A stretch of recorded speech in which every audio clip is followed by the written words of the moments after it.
Okay, welcome back to the podcast. Zan, I have a pretty good question this morning, which I think cuts close to the bone for many people, and Mm. I'd love to get your thoughts on it. So I'll give a little bit of context, and we'll get there bit by bit. I'm At the time of recording this podcast, I'm running a coaching intensive. So we're meeting each day for 8 days, and every day the conversation gets a rung deeper. And we touched on something a couple of nights ago. One of the men in the group told a very short story where he had to go out one night. He had like a work or a study thing that he had to do, and he had to go up to a woman and just ask a logistical question, basically about his studies or about the thing he was doing.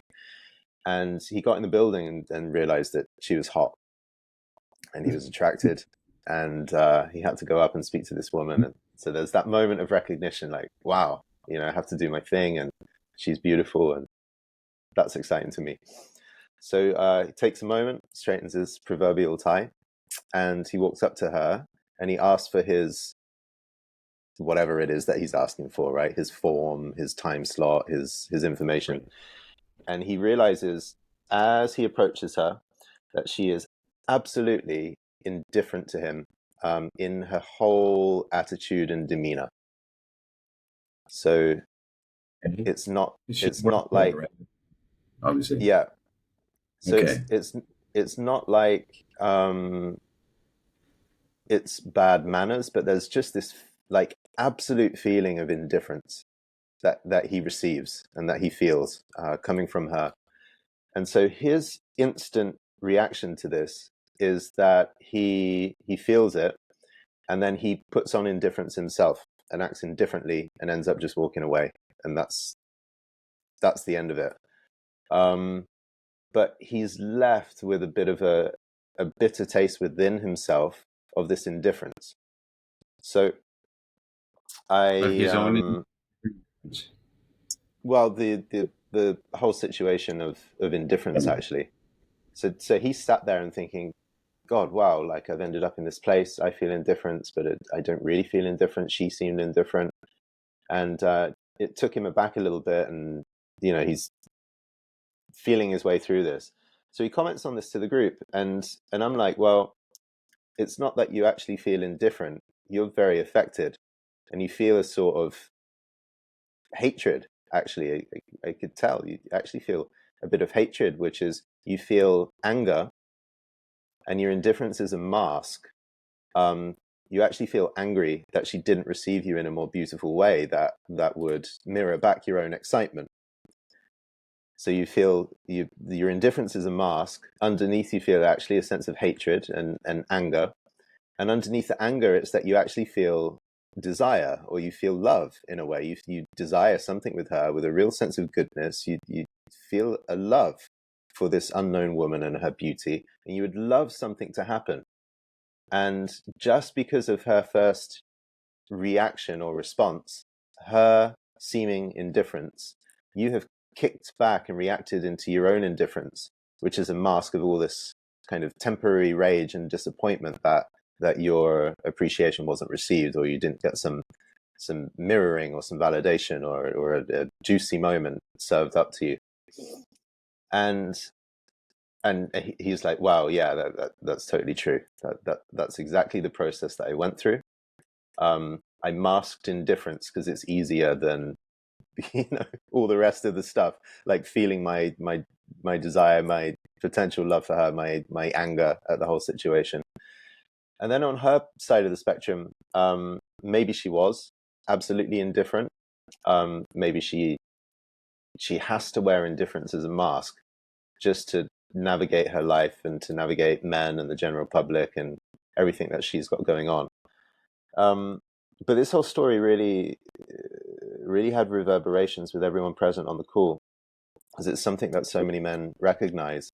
And it feels like today, actually, this indifference, kind of faked indifference that women seem to have, and therefore men feel and then react to with their own indifference, ends up being this kind of suffocating cultural blanket that many people are navigating, and men are like, God, I want to put my best foot forward, but I don't even see hatred from women anymore. I see this kind of disaffected sense of indifference, and I really don't know how to deal with that. And some men actually get very rageful in the face of this indifference, and a lot of us, because we're taught for so long that we shouldn't get affected and we shouldn't be irritated or annoyed or angry or any of this kind of stuff. A lot of men will just fake their indifference and fake it to themselves that they're actually pissed off, that they wanted something nice with her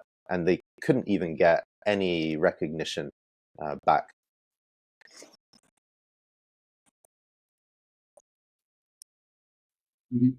Yeah, I mean, there could be all kinds of things happening in this situation. I mean, this is age old, though. This is not. I mean, it sounds like the questioner has this idea or thought that it's something's changed in modern society, that's more prevalent, and maybe it's true. But I think we've always had bureaucratic blank faces, which it sounds like she was. She's either bureaucratically bored and disliking her job, or she's tired of the men coming up and trying to hit on her, which could also be a thing, right?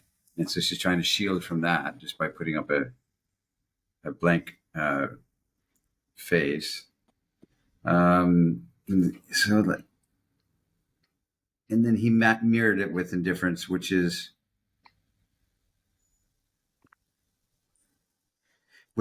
realistically, if it was not a woman he was attracted to, then he wouldn't couch it as I mirrored her indifference, and underneath it I feel anger and frustration. He would just think, okay, she's just a bored bureaucrat. If she was like 65 years old and just just did the exact same expression, same phrasing and everything, he would just ignore it. Think, okay, she just doesn't like life. But he read something into it because she happened to be attractive to him. Put a layer on it and added frustration and anger onto it. So right? straight out of the gate, she's attractive to him, and therefore there is a raise in hopes or expectations that something is received. Right. Realistically, right? Because he wouldn't have that same entitlement from a man or an indifferent bureaucrat. Maybe he's angry because the guy's being an ass. That could be true. We all get angry at the DMV trying to get our driver's license renewed, and they're completely different to us. So I mean, there's a cliche on that, but it's real. So maybe he would have the same anger and frustration, but this is a different layer, a different channel of frustration, because he expected to warmly greet her. He hoped to be his best self because he was attracted to her. Nervous or whatever, he wanted to represent himself and say something coy, maybe, or something cool or something. And she never afforded him the opportunity. And so he's got this extra layer of frustration that he didn't get to shine and prove his mettle and his worth to her. Interesting thing. Because what I've said in the past many times is, like, if there's a lot of disgruntled, mean-spirited women out there, just like there's a lot of disgruntled, mean-spirited men out there. And I don't want to be around any of them. I want to be around women and men who have a hopeful outlook on life and have a spirit of wanting to learn and to grow, and curiosity. So in theory, you would take someone like this who just shuts down. Maybe it's her job doing it. Like I said, right? Maybe she got yelled at from her boss for, like, being too nice to the customers. I don't know. I just don't know. But it's an extra layer that he added onto, an entitled layer of I'm going to represent, she should represent back. And maybe we should expect that from humanity. Maybe we should expect humanity to be at least civil and at least kind, at least warm in our interactions, right? And that's not too much to ask, I don't think. This this entitlement bit, I want to look at a little bit more, and I've got to say, in defense of this person sharing in the group, Yeah, this is that a might have been person too who strong. That might not have been at too all, strong. not at all. Let's keep it. I would say 99% of the time, this is a person who is giving and positive and moves through life as a wonderful, wonderful gift of a human being, right? But in this particular moment where there is the attractive woman, that kicks up this sense of hope or expectation or whatever it is, in that moment, there is a flare up which is deeply subconscious of this hope, which ends up being a kind of entitlement, and it's that creates in him a lot of suffering. So we're not passing the world apart into men who are entitled, men who are not entitled when it comes to beautiful women, but we're talking about, there can be this knee-jerk reaction which is deeply, deeply subconscious of, wow, I didn't get the reception that I wanted from this woman. Boom, ouch, pain, and then my own fake indifference on top of it. So one of the questions we're exploring is how do we deal with that if we are generally great men, loving, appreciative, beautiful, but then we have a couple of spots where we can get triggered in a really achy place. Well, if what type of man would not run into that scenario with that woman? A famous person, for instance, if Jim Carrey went up to her and asked the same question, she would be intrigued and maybe smile and because he represents something. But just any average guy, if she's bureaucratically constrained or bored with life or mad at her husband, she would swipe on all these guys that came up to the desk, sort of thing, right? Perhaps. So what he's saying, why do I not have the social skills to make her brightly smile at me? What's the matter with me? Not what's the matter with her. Yeah, and this is so common, this question. Actually, Yeah. millions and millions of men are affected by this. One closed, indifferent, bureaucratic woman, and then all of a sudden there's a problem with me that I don't have social skills, that I can't make her smile. Well, are we going to run into some kind of a roadblock and not figure out a way to go around it and just let it stall our day? For instance, this gentleman probably got up. Let's assume he got up and he did his Amorati ritual, and he was blessed in the morning in this feeling of the way he's going to go forward in the day. He was excited about the day. He wanted to raise the spirit of everyone around him. He had good intentions, good sincerity, and a good heart and good spirit. And he goes into the day. The first thing he runs into is this woman.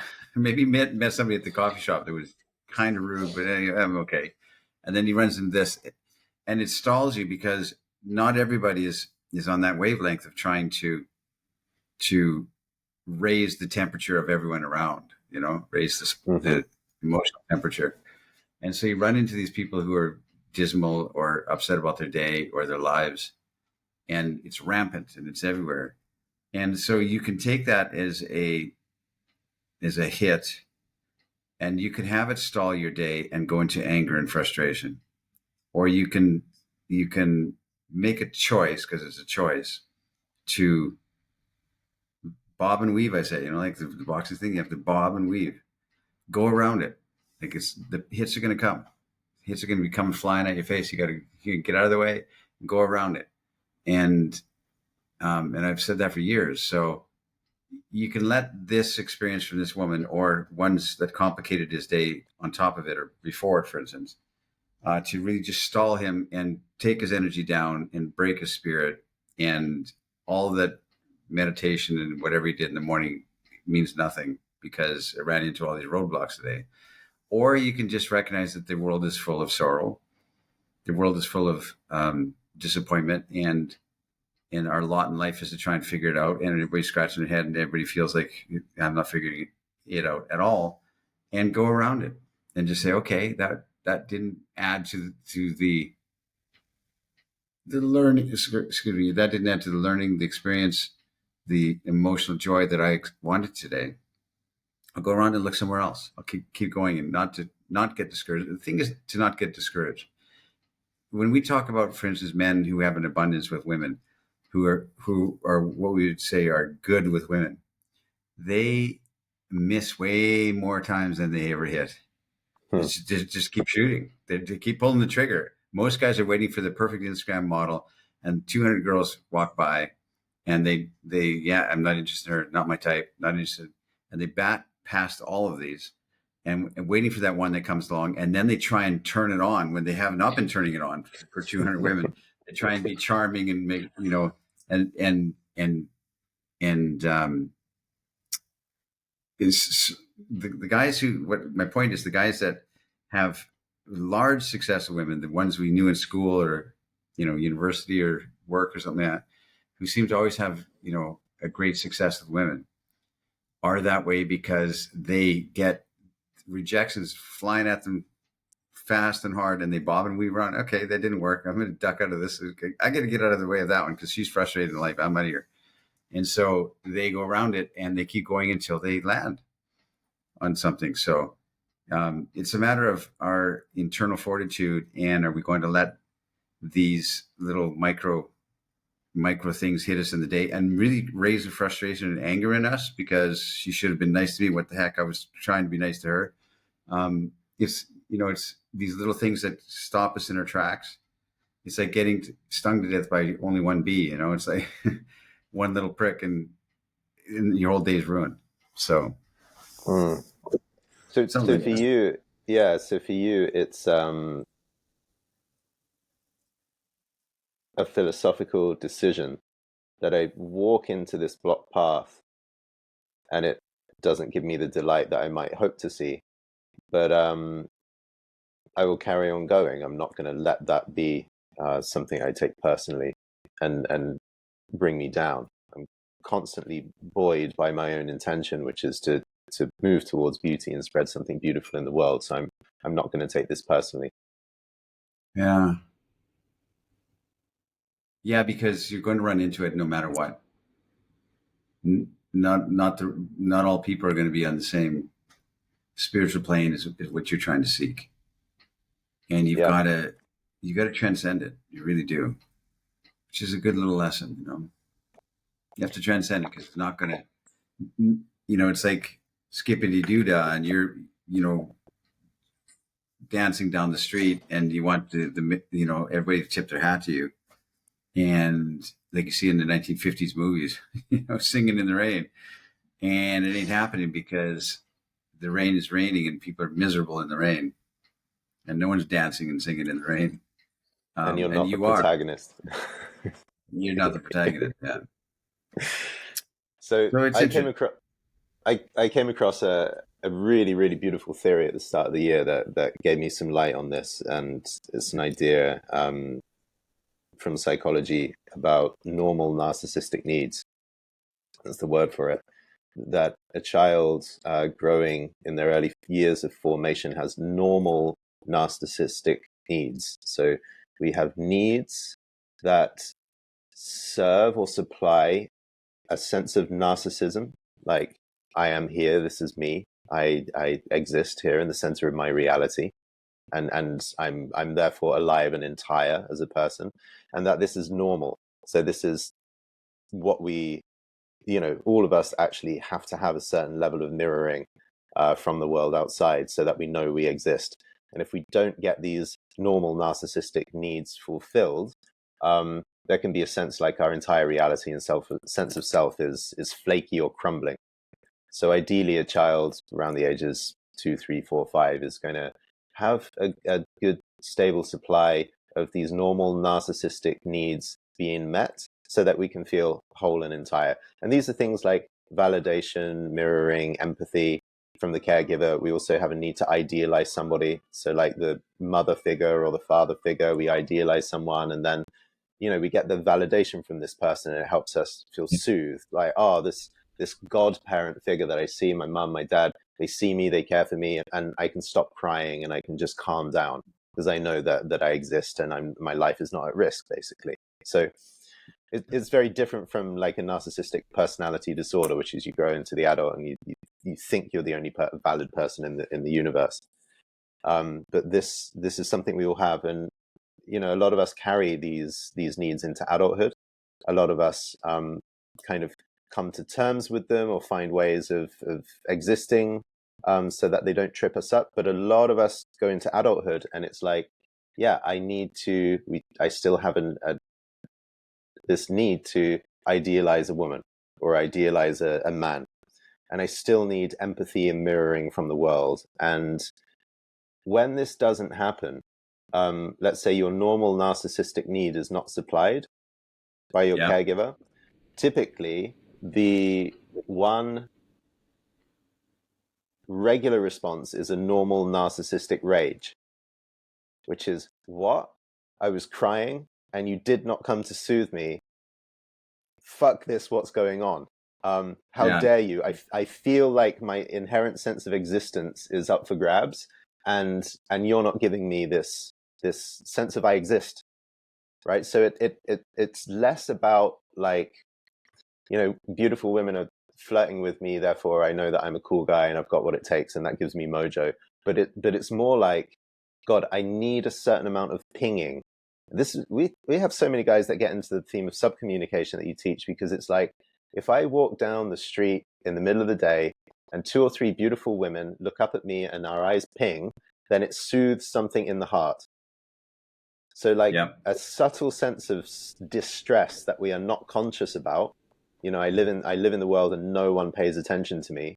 That engenders a level of distress that can turn into depression, all kinds of things. But if a few beautiful women just turn towards me and give me a little smile, or I notice the impact of my presence is wanted in a room full of people, it soothes something so deep in the psyche that it's like, okay. And we've had coaching clients for years that are like, you know what?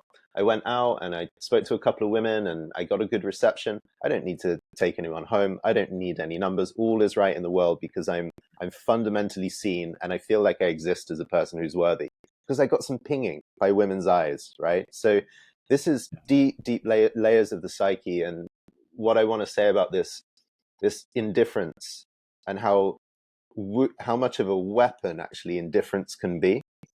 This man felt her indifference used as a kind of weapon to keep him and his love and his good intent away, and he used indifference then as a weapon to be like, well, screw you, I'm gonna really make sure that you didn't get any of my appreciation.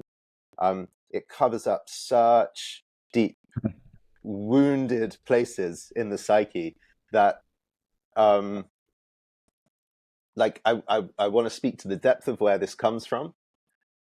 And not that we're going to go in and heal all this stuff and just be like, okay, now that you know that it happens, it's healed. But I do want to say some words to honor the sheer amount of rage, which is subconscious and uncontrollable, and men are captured by, and they can't quite deal with it in a philosophical way. Zan says, just, chin up. Who are you to expect that every beautiful woman that you like is going to mirror it to you? I'll just get on with my day. Some people have a rage which is utterly out of their control, that they have to kind of go in and feel and somehow befriend and mature themselves. What I'm saying is actually the stakes to our psyche, the stakes of being seen and mirrored and empathized with by beautiful people out in the world, feels fucking life or death for a lot of people. Yeah, I mean, it's agnostic to our society. It's like, I think it's, like you said, your development years, your terrible twos, your rage, because you can't communicate when you're 2 years old. You can't get across what you're trying to say, and no one can figure it out. That frustration that has been documented and studied by psychologists certainly lends to lends to the situation of the guy, the same umbrage he feels when he tries to approach someone like that, and she weaponizes her indifference, the phrase you used, whether she, as if she's doing it on purpose against him purposely, and maybe she is, but maybe she's just indifferent to him. Just didn't recognize him at all, doesn't say anything. like I said, she doesn't owe him anything, except if she's in a service provider role. She should be have some people skills. But imagine if I wonder sometimes if psychologists ever really got a hold of me and drilled down into my childhood, what manifested in me, what shaped my destiny and my outlook and my psyche in the certain way that it is. Because certainly there's some things that could be mined and dug into. My crazy childhood, my broken childhood that I had, my relationship to others, yeah, my fear response to everything. Wow, interesting. But it's just not you can coach away. Like you just have to. Maybe some therapeutic protocols would help a guy like this to understand why does he feel that woman rejected him consciously when she may not have rejected his entire plea of existence, saying your existence means nothing to me.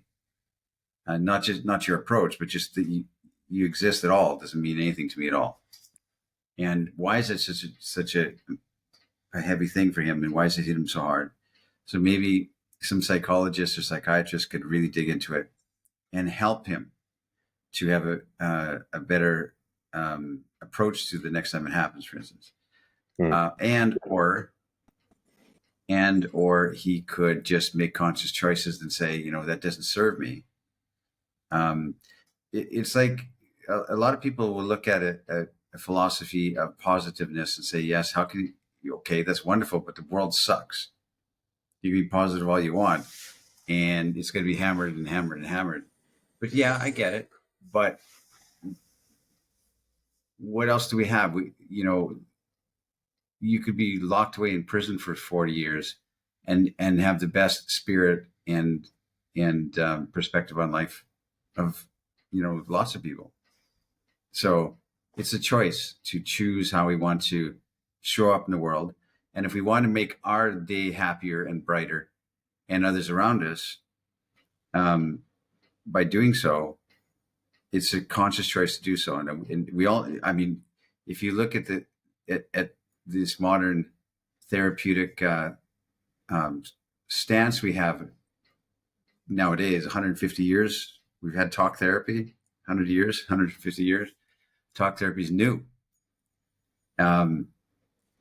Before there's a lot of dysfunctional people with a lot of depression, a lot of trouble, and they would write books and novels to get it out of their system. They'd create music to get it out of their system. They'd travel to get it out of their system. They'd throw themselves into the work to get it out of the system. Now we have talk therapy, and maybe that would be beneficial for something like that. Or we could just say, let's make a different choice of how I'm going to relate to this type of woman that's going to bombard me with her dismal outlook on life, and I'm not going to receive it. I'm going to go around it. Well, you talk about vulnerability and authenticity, right, from the start of your message.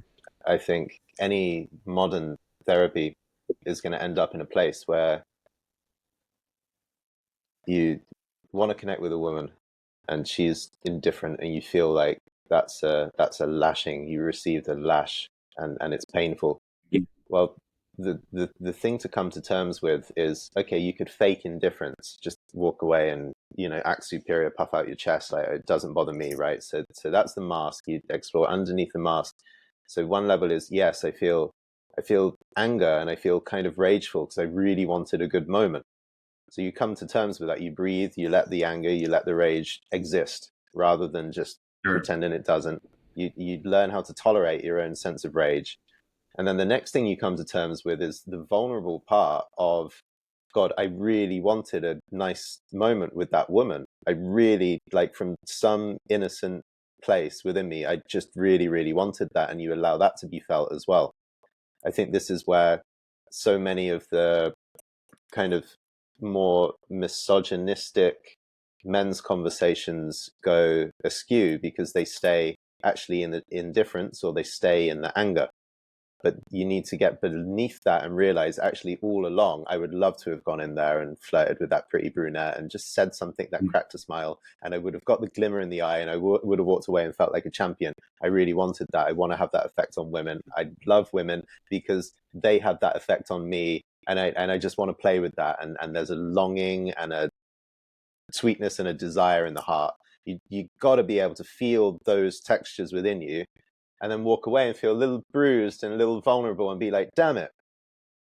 I think if you can accept and tolerate all those feelings, which is vulnerable, then actually you become more robust and you can move on.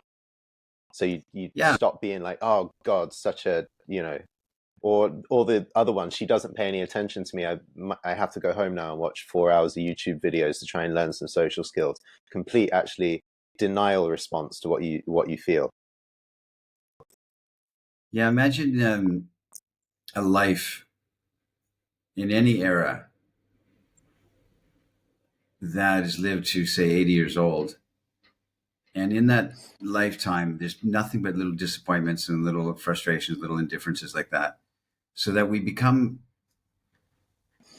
more and more contained and small, and our outlook on life gets more dismal and more dreary until we're old and we're a wizened old man that is crotchety and hates life and cranky and nobody wants to be around him. I remember this caregiving nurse told me one time years ago. She worked in a hospice where old people were dying. Like every day, almost somebody would die. And she told me that I was dating this girl years ago, and she told me, she said, she's so moved by the experiences, and she said that she told me that, she said, sometimes some old man would be dying and he's going to die in the next day, or you could feel it, and nobody around him, and he's all alone. And she said, I would be so moved by it that sometimes I would lay on top of the bed beside him just to give him the comfort of care of somebody that, in his last days. And she was really moved by it, and I really thought about that a lot. And what I was told was, in a room where an old man is dying, old woman too, perhaps, but this is my paradigm. The old man is dying. I was told this by a doctor one time when I told that story about this caregiving nurse. This doctor told me, he said, like in a hospital, in all the hospitals I've worked in, he said, when someone is dying in that room and the family has gathered around, they flew in from different places, whatever. He said, it's remarkable. He said, there's two paradigms and they're opposite, and there's nothing really in between.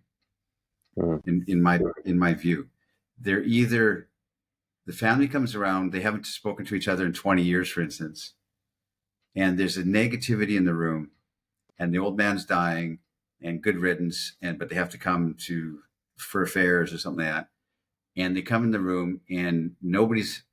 He said the room, the nurses don't want to go in there. It just feels like it's a bad energy in there, and it just feels like it just feels wrong, and there's a kind of dark feeling in the room, and in a really not pleasant spirit, and the family's all suspicious and all this kind of stuff. We don't like it at all as the man's dying. And he said the opposite of that is in the rooms where the old man's dying and the families come around. There's a lot of light and love and hugs and haven't seen you in so long, and celebrating this old man dying and the life and the life-giving spirit he's given to them. And there's a celebration in the room and a feeling of lightness, and all the nurses and all of the doctors want to go in there. And he said, it's remarkable as I think about it, there's nothing in between, So going back to my thought, we run into these microaggressions and these frustrations and these bureaucratic phases and these indifferences and these rejecting, quote unquote, women. And we let it stack up like leaves around the base of our tree until we get old and we're pinched and crotchety and Nobody wants to be around us. No one cares if we're dying. Imagine that. Imagine that, Jordan. You're laying on your deathbed and nobody cares that you're dying at all.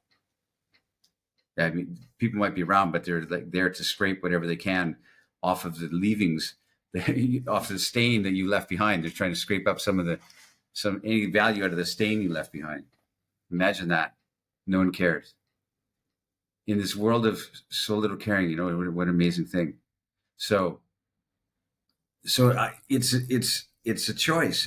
It's a constructed way of life, the artistic way of life, the Amorati archetype way of life.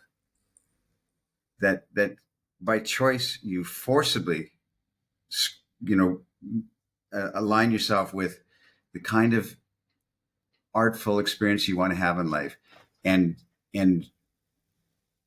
if you let things beat you up, because they're going to beat you up, it's the ones that had the smiling room did not have no misfortunes and deaths in the family and depressions and job losses and business losses and financial setbacks. They didn't have. It's not they didn't have those. They just looked at it and said, "Okay, and it's going to be okay." Someone told me recently, you know, that they got over their depression and their anxiety when they were racked with anxiety. When they made this leap of conjecture in their mind, they said, "You know what? What is the worst that can happen?" Like they were worried about their child, you know, like they were always checking on the child because they were worried about the health of the child, for instance, right? A grown child, but checking in and phoning constantly because of worry. And she said to me, she said, "You know, I made this leap of thought in my mind, which just cleared it all for me, all my anxiety and worry. No matter what happens, a death in the family, a car accident, an illness, no matter what happens, it's going to be okay." She said, "I made that thought process. No matter what happens, anything that's happened bad in the past, it's going to be okay." And she said something released off my mind because of a way of looking at it. Like it's going to be okay, you know? So it's that's a choice. That's a choice of perspective that we can adopt. We can all adopt no matter what. Okay. My plans fell through spectacularly. I lost all this money. My business crashed and failed. And it's going to be okay. Because it is. You know, you hear about the paradigm of somebody wins the lottery and they're all ecstatic and on cloud nine and enthusiastic. And that lasts about a year. And then if they were miserable before they won the lottery, they're still miserable with money or with the leftovers of the money. And if they're happy and grounded, balanced person before, they're happy, grounded, balanced, and they got some money in the bank account. They'd be returned to the same paradigm that they were. And the opposite, if they're paralyzed from the neck down, they go through all the stages of grief. They struggle. They try and get it together. And 1 year later, they're back to the same spirit and funny jokes that they were before. They're back to the same thing. You know, who said it? Samuel Johnson said, you can get used to anything, even hanging, you know, you can get used to it. So, I don't know. There's a lot of thoughts on this, but I just think a therapeutic approach might be helpful for somebody who's really struggling with some trauma, but not for just you know, mommy spanked me too hard. You know, everybody had that, so you're not unique. You're not a little snowflake. But I just really think that a chosen perspective is the answer to all of this. I really do. Choosing a different outlook, because the light is better over here. It's like they found the old drunk guy looking around under a street lamp, and he's looking on the ground. He said, "What are you looking for?" He said, "My glasses." And where'd you lose them? "Well, I lost them way over there in the park." "Well, why are you over here under the street light?" "It's because the light's better here. I can see better."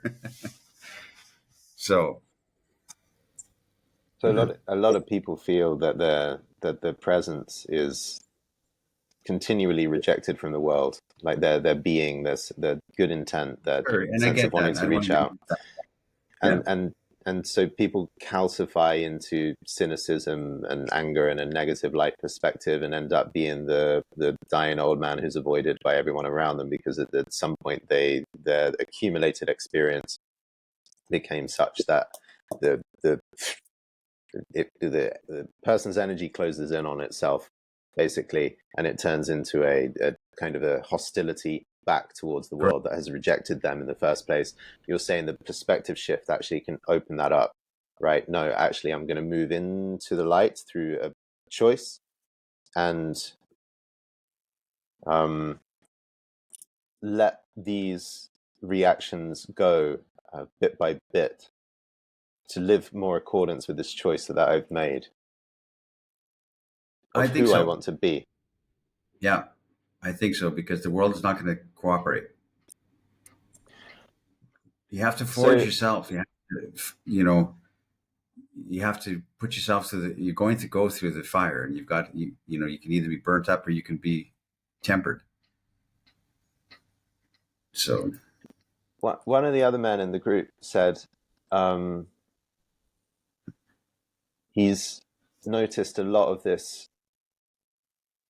indifference, like female indifference in his life. He's had a recurring experience of walking around the world and feeling women indifferent or closed or disinterested, or not getting that affirmation that he would love, that would be lovely for him. And he says, I know that there are men in the world that don't experience this kind of indifference from women, and that's why I'm here in the Amorati, because I want to understand what that is. How do some men seemingly not experience this indifference, or have a way of opening up this female indifference so that they have this more enchanted connection with women? well, I think, in this ships passing in the night type of society that we have, nobody lingers anymore. Nobody gathers. No, we don't go to community. We don't go to the square dance in on Friday night in our small little village anymore, and spend time in the company of others. We're trying to do that with things like meetups and stuff like that. People are craving that, but because we're so passing by each other, our personalities, our spirit of this gentleman, for instance, do not come across. Now, maybe if he met this bureaucratic woman at some kind of soiree, or in a someplace where it's a bit more captive audience and it was more social, maybe she would be captivated by him. Maybe he would say some things about his life or his perspective on life that he can't get across, for instance, on um, dating apps and texting, or just in meeting her in this space. So maybe she would be enamored by him, but we don't get that opportunity very often in modern society because we just don't gather. I mean, especially since COVID, it's just kind of like people stayed home a lot more. Um, I'm planning on going to the seaside here tomorrow, and I rented a bungalow for a couple of days, the same one I always rent when I go out to the seaside, the Black Sea, and the prices were incredibly cheap. Hmm.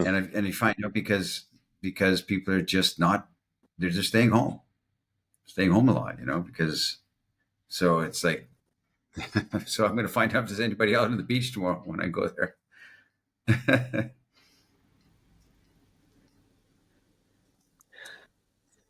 I've got to return to the questions. I think it got missed I entirely. seem to wonder. Imagine Yeah, that our podcast was much shorter if I didn't go on rabbit tracks all the time. right. That's where our aim to stay to half an hour gets lost. So the original question, I'll throw it out again, is some men seem to not be impacted by this female indifference in the world. Either they're not bothered by it, or they have a magical ability to kind of slice through it.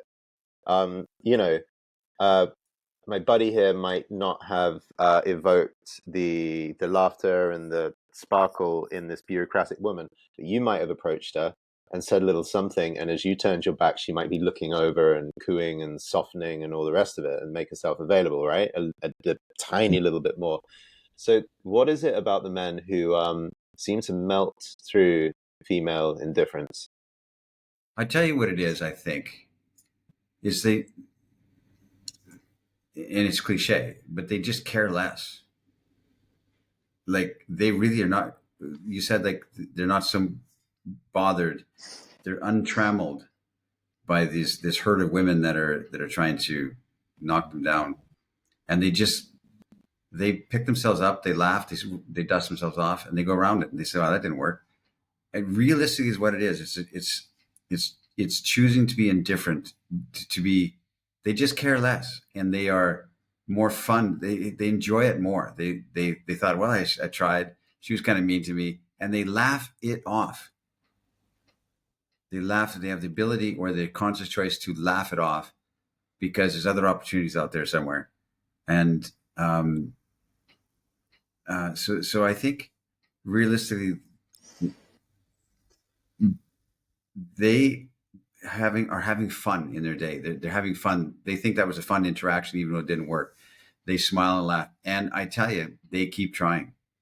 The guys that everyone's listening to this podcast, and all the men that you know in your life who have had an abundance of women, you go, how does that guy get girls? I don't get it. He's not even in shape. Look, I got my 6-pack abs and I did all this kind of stuff, and that guy gets all the girls. That's not right. It's because he's careless less, and he makes more fun of himself. He's like, whatever. And he's not trying to impress or he's not trying to be on his best behavior. That's what it is. He's more audacious.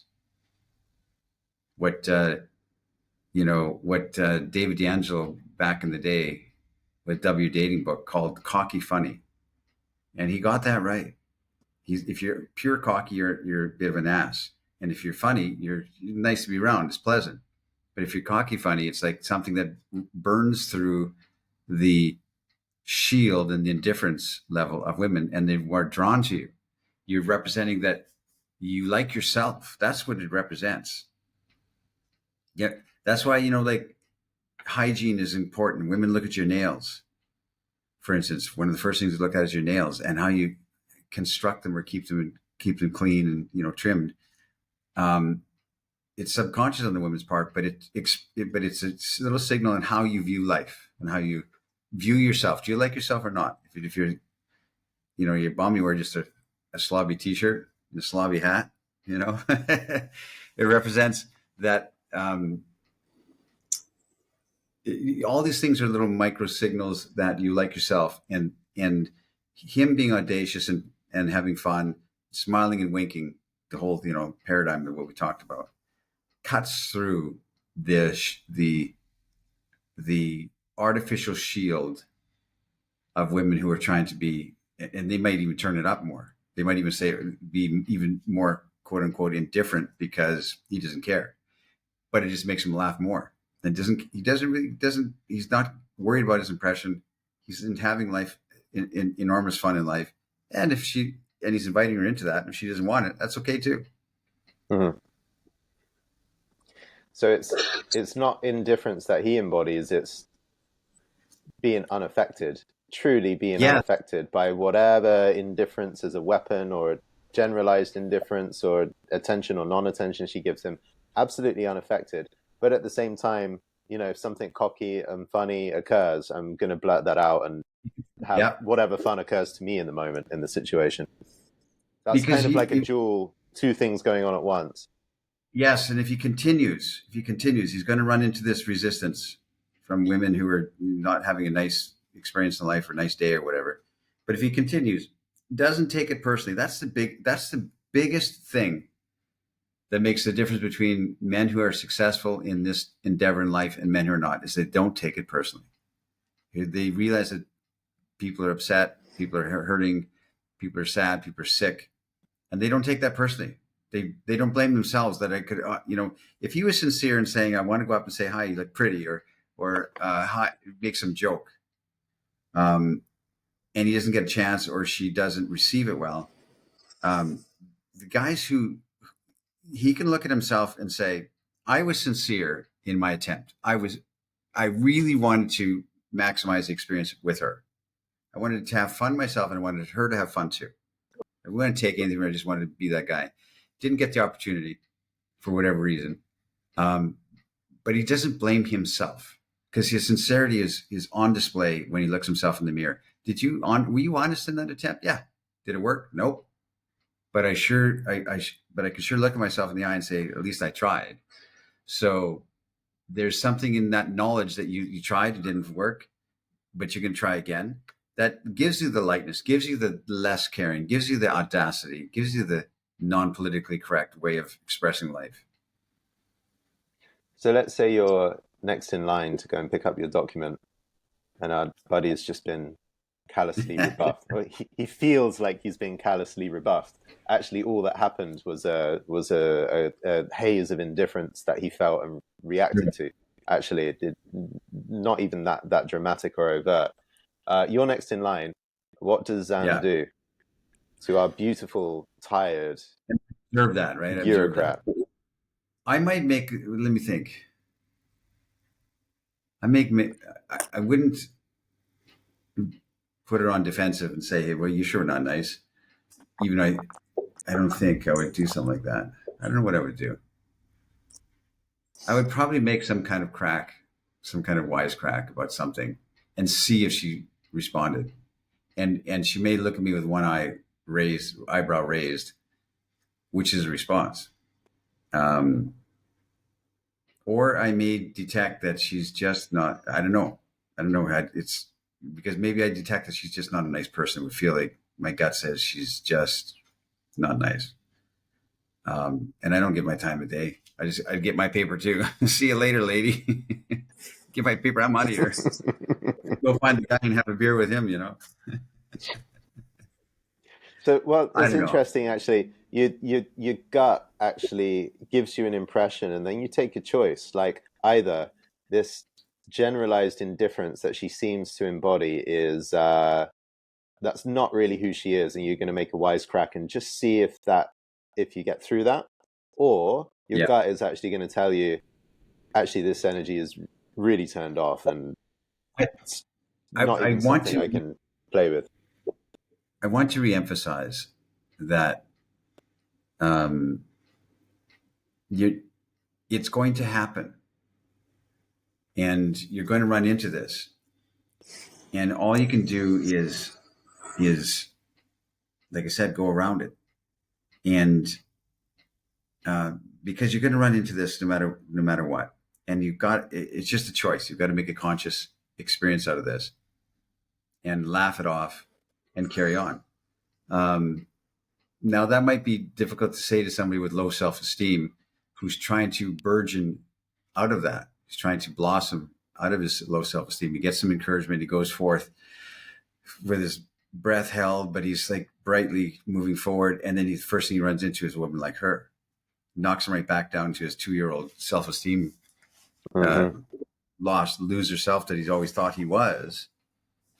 So, I mean, it's easy to say, just be careless and not worry about it so much. But it's hard for guys when they've been trained psychologically and they have a real belief system that they're just not good enough, which I had forever. And how do you recover from that? How did I recover from that? Just by realizing that everybody thinks that, including her. I'm not special because I'm not uniquely unwanted like I thought. Everyone feels unwanted. Everyone feels like they're not good enough for their career or what they're trying to do, or they said the wrong thing at the party last night and they're kicking themselves the next day. Everybody is going through that, not just you. You think, at the party everybody was cool and collected and fun and joking and smiling and bright and white teeth, and here's me with my yellow teeth, and I tried to make a comment, and everybody kind of looked at me awkward, and I'm home now, laying in my bed, tossing and turning, thinking what an idiot I am. Why did I say that? It was, and everybody's doing that. You just realize that. So yeah, it's a psychological thing, man.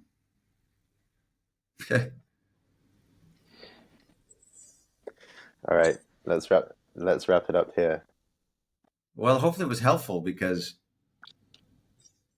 I think the takeaway of this is we're all broken, including her, and we're all lost. And you can look at anybody from history who seems so accomplished. When they got old and they're laying on their deathbed and looking back, man, they had regrets and they had thoughts, and they didn't think that they were worthy. And everybody now praises, for instance, their artwork or their music. Wow, he was such a genius. He was so well formed. No, he wasn't. He was stuttering and scrapping and can't figure things out. Couldn't finish the symphony and beating himself up and looking at other people that are finishing the symphonies that we've forgotten about today. And we don't hear their symphonies, but his unfinished symphony we still listen to. So it's everybody has that. Everyone in history has had that. Every culture has that. Everyone thinks they're not good enough and they're faking it. So it's just a perspective change and shift. And it makes it you have a nicer day because you have more fun. Yeah. My takeaway is you are entitled to your rage and your anger, and I think you've got to honor what you feel and what comes up very honestly. But it is entitlement, and what an amazing power.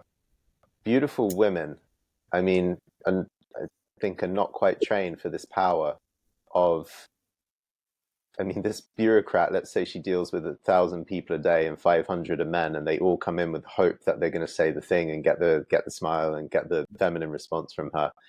She's got the power, just because she's beautiful, to evoke every man's ego. Really brings up, her beauty brings up a lot of ego, and she can psychologically whip every single person that comes into the room, re-traumatize everybody in the town. But how fragile that is, to be in a position where one beautiful woman can evoke your sense of pain, your sense of worthiness, that whole story so strongly. And then what is needed actually to free yourself from that, so you can enjoy a beautiful woman for what it is, and then walk away feeling good about yourself and your life, and truly unaffected by what you got or what you didn't get. Yeah, it's the age-old story, you know. This is thoughtful for me. I'm thinking about this now.